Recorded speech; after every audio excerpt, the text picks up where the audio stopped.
안녕하세요. 본마인드의 정윤주입니다. 오늘은 자녀에게 절대 하면 안 되는 말에 대해서 이야기를 해보려고 해요. 다른 사람들 앞에서 발표하는 것에 두려움을 많이 느끼는 아이가 영어 수행평가 준비를 하면서 발표 전날이 되자 몹시 긴장했어요.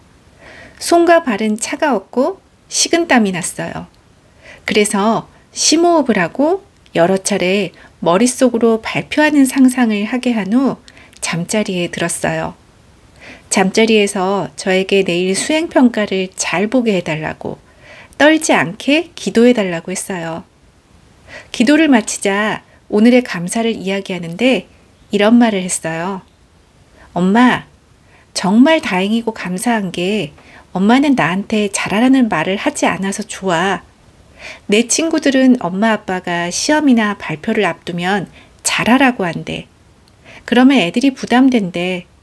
난 만약 엄마가 그렇게 말하면 너무 스트레스 받고 힘들 것 같아. 내가 잘하면 엄마도 좋지. 그런데 누구보다 잘하고 싶은 마음이 있는 건 너인데 엄마가 굳이 덧붙여 말할 필요가 있을까? 잘하고 싶은 마음이 없는 사람이 어디 있겠어. 잘하고 싶어서 긴장되고 두려운 건데. 그리고 엄마 역시 잘하라는 평가적인 말은 듣고 싶지 않고 하고 싶지도 않거든.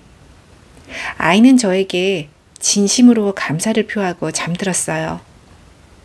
다음날 아침 걱정되고 긴장된다는 아이에게 물었어요. 왜 이렇게 긴장을 하고 두려운 건지 말이죠. 아이는 발표를 잘 못하면 다른 사람들이 자신에 대해 좋지 않은 평가를 할 것 같다고 했어요. 선생님도 답이 틀릴 때가 있고 배우나 앵커도 실수할 때가 있어. 내 친구가 만약 발표하다 잊어서 어쩔 줄 몰라 할 때 너를 비롯한 친구들이 발표자를 비난하고 비판할까? 오히려 괜찮다고 위로해 줄 거야. 그리고 여러 사람이 발표를 하는데 모든 사람의 발표를 일일이 기억할 수는 없어. 사람은 다 자기한테만 관심이 있거든. 이 점을 기억하면 좋을 것 같아. 발표를 잘하지 못할 경우 일어날 상황은 딱 이거 한 가지야. 내가 원하는 점수를 받지 못한다는 것. 그 외에는 너에게 마이너스가 될 만한 일은 생기지 않아. 수행평가 점수가 만족스럽지 않으면 대신 시험을 잘 보면 되고, 영어를 못 보면 국어를 잘 보면 되는 것처럼 얼마든지 다른 방법이 있어. 그러니 추측이 아닌 사실만 보자.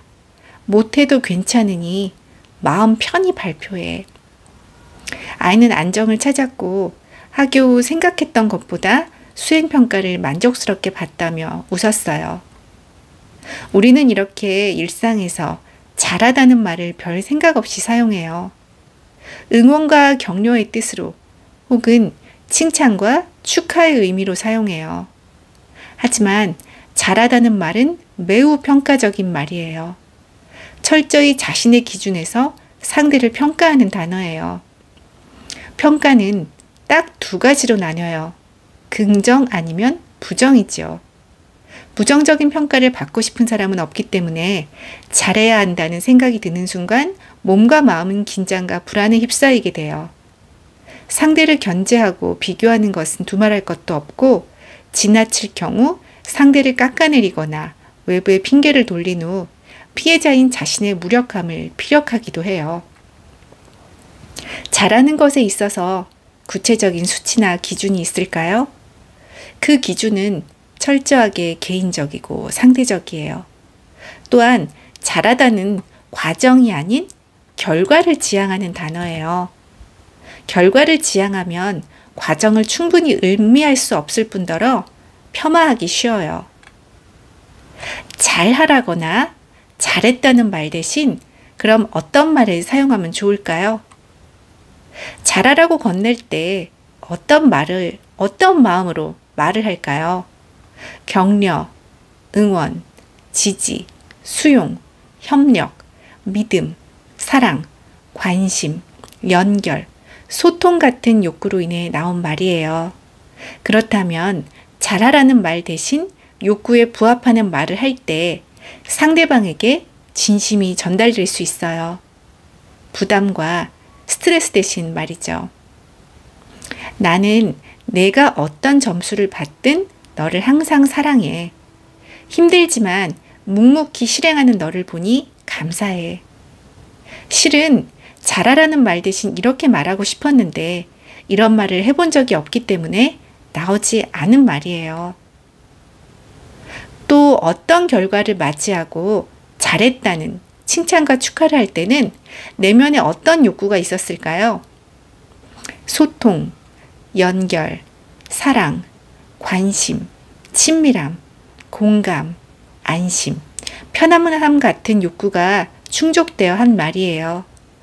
잘했다는 말 대신 이렇게 말하면 어떨까요? 그동안 힘들었지? 고생 많았어. 내 성과를 보니 가슴 벅차고 기뻐. 자신의 욕구를 인식하고 상황에 대한 객관적인 사실에 입각해 내 감정을 전달하는 것이 잘하다는 말보다 전달의 깊이와 강도가 커요. 평가에 익숙해 일상에서도 평가한다는 사실조차 모르고 사용하는 말이 대부분이에요. 예쁘다, 잘생겼다, 못생겼다, 크다, 작다, 많다, 맛있다, 맛없다, 길다, 짧다 같은 말은 모두 평가의 단어예요. 평가에서 벗어날 때 오해 없는 진정한 소통과 연결을 시작할 수 있어요.